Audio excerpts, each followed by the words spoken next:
Jeeva today பார்வையாளர்களுக்கு வணக்கம். இன்றைய நேர்காணலில் அரசியல் பொருளாதார நிபுணர், காங்கிரஸ் கட்சியினுடைய மூத்த பிரமுகர் ஆனந்த் சீனிவாசன் அவர்கள். சார் வணக்கம். சார் வணக்கம் சார். இந்த சி ஓட்டர்ஸ் இந்தியா டுடே கருத்து கணிப்பு வந்திருக்கு. தமிழ்நாட்டில் இந்தியா கூட்டணி மிகப்பெரிய அளவில் வெற்றி பெறும். கடந்த மக்களவை தேர்தல் மாதிரியே 45% கிட்ட வாங்கிடுவாங்க. 38 தொகுதி, அதாவது மக்களவையில் 38 தொகுதி கணக்கு. அப்போ கிட்டத்தட்ட இங்கே 200 சீட்டுக்கு மேலே. கடந்த முறை வந்து 39. ஆமாம், அதுக்கு முந்தின முறை 38 ஜெயலலிதா அவர்கள் இருந்தபோது பாமக ஒன்று பாஜக ஒன்று நார்வேல ஜெயிச்சது. 39 ஜெயிச்சது. ஆனால் இந்த முறை ஏதோ 38ங்கிற மாதிரி சொல்கிறாங்க. 45 விழுக்காடுங்கிற மாதிரி சொல்கிறாங்க. அதிமுக பாஜக இந்தியா அலைன்ஸ் வந்து 33 விழுக்காடு, ரெண்டும் சேர்ந்தே அந்த கணக்கு சொல்கிறாங்க. விஜய்க்கு 15% சொல்லியிருக்கிறாங்க. நீங்கள் இந்த கணக்கை நீங்கள் ஒரு அரசியலுக்கு அப்பாற்பட்டு இதுதான் சினாரியோவா, இதை எப்படி பார்க்குறீங்க? எனக்கு தெரிஞ்சதை நான் சொல்கிறேன். எனக்கு ரொம்ப தமிழ்நாடு அரசியல் ஒரு டிஸ்டன்ஸில் என்னன்னு தெரியும். ஏன்னா நான் வந்து நுணுக்கம்லாம் பார்க்குறது இல்லை.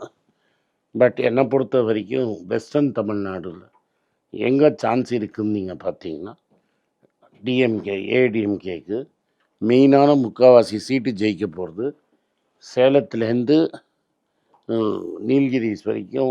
எந்த அலைன்ஸ் சொல்றீங்க? Salem ADMK BJP. சேலத்துல இருந்து நீலகிரி வெஸ்டர்ன் தமிழ், அதாவது சேலத்துல இருந்து திருப்பூர், நாமக்கல், கோயம்புத்தூர் போகணும். அப்படி போகணும். ஈரோடு அந்த அப்படியே மேலே ஏறணும்.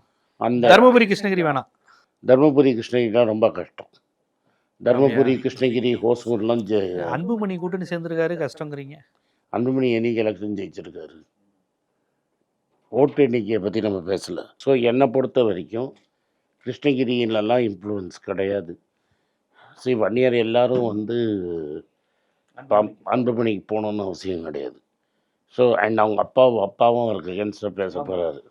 அதனால் அன்புமணி வந்து என்றைக்குமே ராஜ்யசபா யூஸ் பண்ணி தான் மேலே போயிருக்கிறாரு. அதனால் பெரிய ஒரு ஃபோர்ஸாக நீங்கள் பார்த்தது. தருமபுரி ஒரு முறை எம்பியாக வெற்றி பெற்றார் அவர் 2014. அது யாரோட?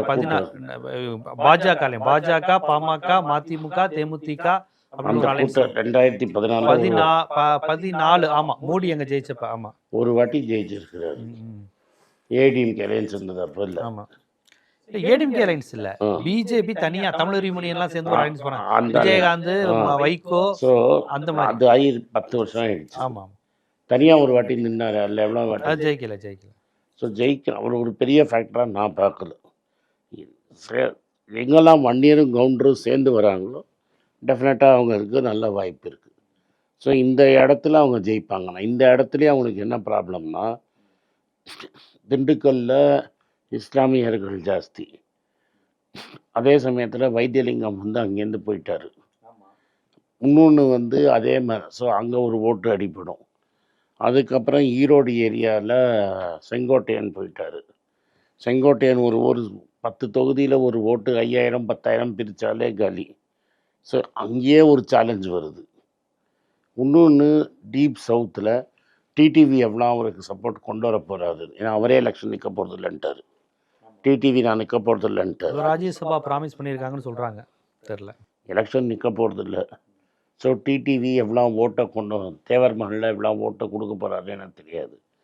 இன்றைக்கி இபிஎஸ் வந்து ஓபிஎஸ்க்கு ஏடிஎம்கேல இடமே கிடையாதுன்ட்டார். ஸோ ஓபிஎஸ் போய் டிஎம்கே கூட்டணியில் சேர்ந்தால் இன்னும் டேமேஜ். ஸோ நீங்கள் வந்து வெறும் ஒரு பெரிய தேக ஸ்டேட் ஃபுல்லாக இருந்த பார்ட்டி ஒரு வெஸ்டர்ன் தமிழ்நாடு பார்ட்டி ஆகிடுச்சு.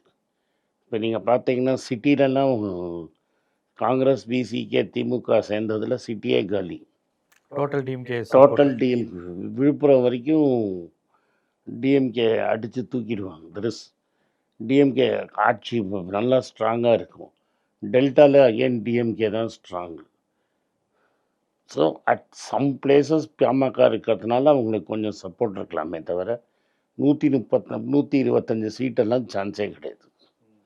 இதில் இப்போ என்ன ப்ராப்ளம்னா, விஜய் வந்து திமுகவே வேண்டான்னு ஒரு கும்பல் இருக்குல்ல, அவங்க விஜய்க்கு ஓட்டு போடுவாங்க. அது ஆல்ரெடி ஏடிஎம்கேக்கும் பிஜேபிக்கும் கிடைக்கிற ஓட்டு தானே, கிடைக்கிற ஓட்டு.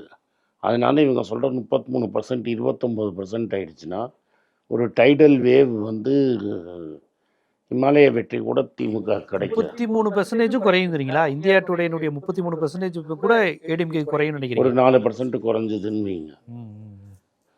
அப்பனா விஜய்க்கு கூடுங்கிறீங்களா? விஜய்க்கு ஒரு இப்போ 17-18 கிடச்சதுன்னு ஓ! வைங்க. விஜய்க்கு கூடுன்னு நினைக்கிறீங்க. நான் சீமான் 4% வச்சுக்கிட்டு விஜய்க்கு 16-17% இருந்ததுன்னா 21% அங்கே போச்சுன்னா எங்கேருந்து போகும்? திமுக இதுலேருந்து தான் குறையும், விஜய் இதில் தான் குறையும். ஸோ இது என்ன ஆயிடுச்சுன்னா ஒரு சப் ரீஜனல் பிளேயராக ஏடிஎம்கே ஆகிடும். ஓகே. ஸோ அப்போ இந்தியா டுடே சி ஓட்டர்ஸ் கணிப்பை மீறி வாக்கு விழுக்காடு வாங்குங்கிறது உங்களுடைய பார்வை. டெஃபினட்டாக அந்த அவங்க சொன்னதோட கொஞ்சம் ஜாஸ்தி தான் வாங்குவது இன்றைக்கி இருக்கிற நிலைமை. சரி, இங்கேருந்து இன்னொரு 2 மாதம் 1 week is a long time in politics. So அதனால் ஒன்றும் நடக்கலை, பெருசாக நடக்கலைன்னா டெஃபினட்டாக இதுதான் ரிசல்ட். சரி, இதே சி ஓட்டர்ஸ் இந்தியா டுடே தான் இன்னொரு கருத்தும் சொல்லியிருக்கிறாங்க. நான் என்ன கேட்க போகிறேன் உங்களுக்கு நல்லா தெரிஞ்சிருக்கும்னு நினைக்கிறேன். நார்த்தில் மோடி செல்வாக்கு குறையலை, 357 சீட்டுக்கிட்ட வரப்போகிறார். கடந்த முறையே 400நாங்க, அந்த அளவுக்கு வரலை. பட்டு மீண்டும் 352 கிட்ட வரப்போகிறாங்க. காங்கிரஸ் பெரிய லெவலில் கடந்த முறை பெற்ற இடங்களை விட குறைவாக தான் வாங்க போகிறாங்கிற மாதிரி நான் திரும்பி உங்களுக்கு சொல்கிறேன். நான் சி ஓட்டர் ரிசல்ட்டை மட்டும் சொல்ல, நான் உன்னோட எக்ஸ்ப்ளனேஷனும் கொடுத்தேன். இவ்வளோ ஸ்ட்ராங்காக இருக்கிற நம்ம ஆக்சுவல் நம்பர்ஸை பார்ப்போம். நீங்கள் சர்வே எடுக்காதீங்க. பாம்பேயில் அவங்க ஸ்ட்ராங்காக இருக்கணும். ஒரு இது நடந்தது, முனிசிபல் எலெக்ஷன் நடந்தது. முனிசிபல் எலெக்ஷனில் ஒரு ஓட்லேயும் ஒரு ஓட்டு வார்டுலேயும் 5 கோடி செலவு பண்ணாங்கன்னு ரிப்போர்ட் நீங்களும் கேட்டீங்க, நானும் கேட்டேன்னா. இப்போது இந்த 2017 அந்த எலெக்ஷனில் 83 இடத்துல பிஜேபி ஜெயிச்சிருந்தது.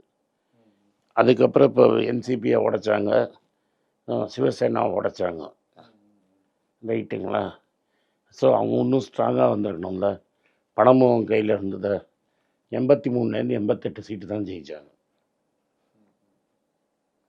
இது ஒரு ஸ்ட்ராங் கூட்டணியை, ஏன் ஒரு பாம்பே மாதிரி ஒரு பெரிய ஊரை சென்ட்ரல் கவர்மெண்ட்டில் அவங்க தான் ஆட்சி, ஸ்டேட் கவர்மெண்ட்டில் அவங்க தான் ஆட்சி, ஒரு சீட்டுக்கு 5 கோடி செலவு பண்ணி கூட ஏன் மோதியார் 125 சீட் ஜெயிக்க முடியல?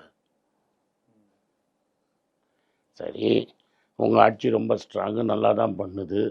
அப்போ எதுக்கு ஓட்டர் அன்றைக்கி 10,000 ரூபா போட்டிங்க? அது கொடுத்த வாக்குறுதி. ஒரு என்ன வாக்குறுதி? ஓட்டு போடுற நீங்கள் நான் இந்தியா கூட்டணி ஆளும் மாநிலங்களையும் கொடுக்குறாங்க. அப்படிலாம் கிடையாதுங்க. ஓட்டு கொடுக்குற அன்றைக்கி நம்ம சிஎம் வந்து 3000 ரூபா போட்டார்னா ஒத்துப்பாங்களா? தேர்தல் ஆணையம் சும்மா இருக்குமா? அவங்க அந்த கான்ட்ராக்ட்லாம் மீறி தான் போடுறாங்க. டெஃபினட்டாக நடத்தை விதிகளுக்கு எதிராக தான். இது வரைக்கும் சிஎம் ராகுல் காந்தி ஓப்பனாக சொல்கிறாரு, பிரேசில் மாடலில் வச்சு நீ பண்ணியிருக்கிறாருன்னு. அதுக்கு இன்னும் எலெக்ஷன் இது பதிலே சொல்லலையே. நான் ஒன்று சிம்பிளாக நான் சொல்கிறேன், நீங்கள் இந்த சர்வேலாம் விட்டுருங்க, யூடியூப்பை திறந்து வைங்க, ரைட்டாக. மோதியை பாராட்டுறவனோட வியூஸ் எவ்வளோ போகுது, மோதியை எதிர்க்கிறவனோட வியூஸ் எவ்வளோ போகுதுன்னு பாருங்கள். சரி, அப்போ சர்வே திருப்பி எப்படி இருந்தாலும் காங்கிரஸ்க்கு இந்தியா கூட்டணி நார்த்தில் ஒன்றும் இல்லைன்னு தானே திருப்பி சொல்கிறாங்க. எலெக்ஷன் 29. உங்கள் சர்வே வந்து ஓட்டு போட்ட சரி. நான் என்ன சொல்கிறேன், எவ்வளோ பேரை கேட்குறீங்க? அதே அளவுகோல் தமிழ்நாட்டுக்கு வராதா? நான் சொல்ல தமிழ்நாட்டுக்கு வராதுன்னு ஏன் நான் என்றைக்கு சி ஓட்டர் நம்பி நான் சொல்லலையே. சி ஓட்டரை சொல்லவே வேணாங்கிறேன். ஏன்னா இப்போ உண்மையை சொல்லி ஆனோம். இப்போ மம்தா தோற்றுருவான்னு சொல்லிட்டானே, மம்தா தோற்றுருவாங்கன்னு சொல்லிட்டாங்களா அவங்க தைரியமாக?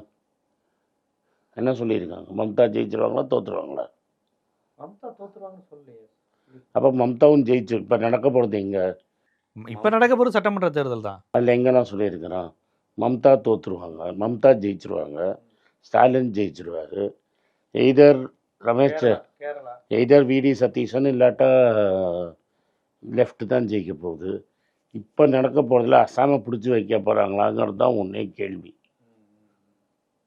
இப்போ நார்த்தில் எலெக்ஷனும் நடக்க போதில்லை, என்ன நடக்க போகுதுன்னு தெரியல. சர்வேயில் ஃப்ரேமிங் எஃபெக்ட் தான் வரும்.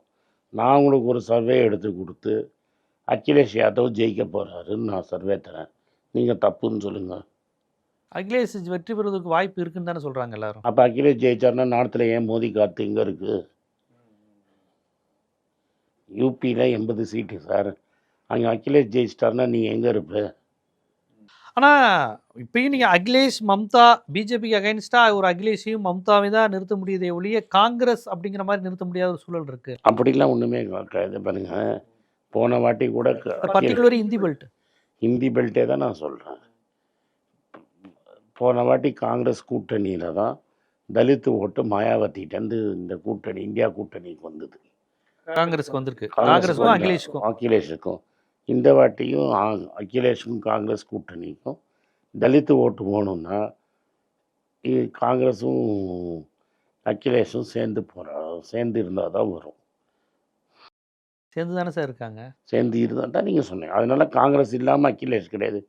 இப்போ நீங்கள் வந்து அப்போ நீங்கள் வந்து நான் திரும்பி சொல்லலாமே, நிதிஷ் இல்லாமல் நிற்பாதா பீகாரில்?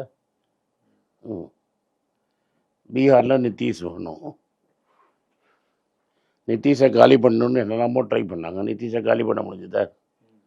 ஆனால் அதே சமயம் வந்து காங்கிரஸிடம் வந்து ஒரு மாநில கட்சிகளுக்கு விட்டு தரக்கூடிய ஒரு தன்மை இல்லாத ஒரு அடமண்ட் இருக்குங்க. அப்படி யார் சொல்கிறாங்க சார்? ரிசல்ட்டுக்கு சொல்லுதே சார். என்ன ரிசல்ட்டு? நாங்கள் இப்போ சார் பீகார்ல தான் அதிக சீட்டு வாங்கி நாங்கள் அதிக சீட்லாம் வாங்கப்பா. ஹலோ, நான் என்ன கேட்குறேன்னா, ஒரு எலெக்ஷன் தோக்குறீங்க, நீ நிறைய சீட்டு வாங்கி நான் கம்மி சீட்டு வாங்கினா பரவாயில்ல. நான் 50 சீட்டில் 6 சீட்டு ஜெயிக்கிறேன், நீ 150 சீட்டில் 28 சீட்டு தானே ஜெயிச்சு. அவங்க என்ன சொல்றாங்க, ஸ்டேட் பார்ட்டியை விட நேஷனல் பார்ட்டி கொடுக்குற இடமெல்லாம் அடி வாங்குது. சரி, அப்போ நீ எங்கே ஜெயிச்ச? 140 சீட்டை நீ 28 சீட் தானே இப்போ ஜெயிச்ச. நீ 20% தானே கன்வர்ஷன் ரேஷியோ. நீ ஜெயிச்சு நான் தோற்றுருந்தா ஒத்துக்கணும். நீயும் தோற்று தானே போயிருக்கிற. நான் ரீஜனல் பார்ட்டிக்கு என்ன சொல்கிறேன்னா, எங்களை பிடிக்கலன்னா கூப்பிடாதீங்க. காங்கிரஸை பிடிக்கல, காங்கிரஸ் இல்லாமல் அரசியல் பண்ணுங்க. அப்போ பிஜேபி வீட்டுக்கு அனுப்புகிற ஐடியா இல்லை, ஸ்டேட் பார்ட்டிக்கும் இல்லை, காங்கிரஸுக்கும் இல்லை. 2029ங்கிறது இன்னிலேருந்து 3.5 வருஷம் தள்ளி இருக்குது. 3.5 வருஷம் கழிச்சு என்ன நடக்க போகுதுன்னு ஆனந்தும் ஜீவாவும் பேசி நீ யூஸ் இல்லைன்னு சொல்கிறேன். யூஸ் இல்லைங்கிறது கரெக்டு தான். ஆனால் வட இந்தியாவை பொறுத்தவரை இப்போ சி ஓட்டர்ஸ் வந்து பிஜேபி அலைன்ஸ் நான் திரும்பி நான் என்ன சொல்கிறேன், காங்கிரஸ் பெரிய லெவலில் எலெக்ஷனில் பாருங்க, எலெக்ஷன் எங்கே நடக்கிறதோ அதை பேசுவோம். இப்போ அதை எடுத்தது தேவை. ஆனால் எடுத்தது உண்மை தானே? உண்மை இல்லைங்கிறேன் நான். இப்போ அப்படி இருந்தால் மகாராஷ்டிராவில் காங்கிரஸ் பிஜேபி ஜெயிக்கலைன்னு நானே சொல்லிட்டேன், ரைட்டா? 224 சீட்டில் 85 சீட்டு தான் நீங்கள் ஜெயிச்சிங்க. அலைன்ஸு போட்டு கட்சியை உடச்சி பலத்தெல்லாம் யூஸ் பண்ணி நீங்கள் 85 சீட்டு தான் ஜெயிச்சிருக்கீங்க, ரைட்டுங்களா? ரெண்டாவது, நீங்கள் பெங்காலில் ஜெயிக்க போகிறது இல்லை, தமிழ்நாட்டில் ஜெயிக்க போகிறது இல்லை, கேரளாவில் ஜெயிக்க போகிறது இல்லை, அசாம் மட்டும்தான். அசாமில் தான் போட்டி. அசாமில் தான் உங்கள் ஆட்களை வாங்கிட்டாங்களே. எங்கள் ஆளுங்க ஓட்டு பார்ப்போமே. இந்த வாட்டி இப்போ நடக்கட்டுமே எலெக்ஷன், ரைட்டுங்களா? இப்போ 4 இடத்துல நீங்கள் தோக்க போகிறீங்க.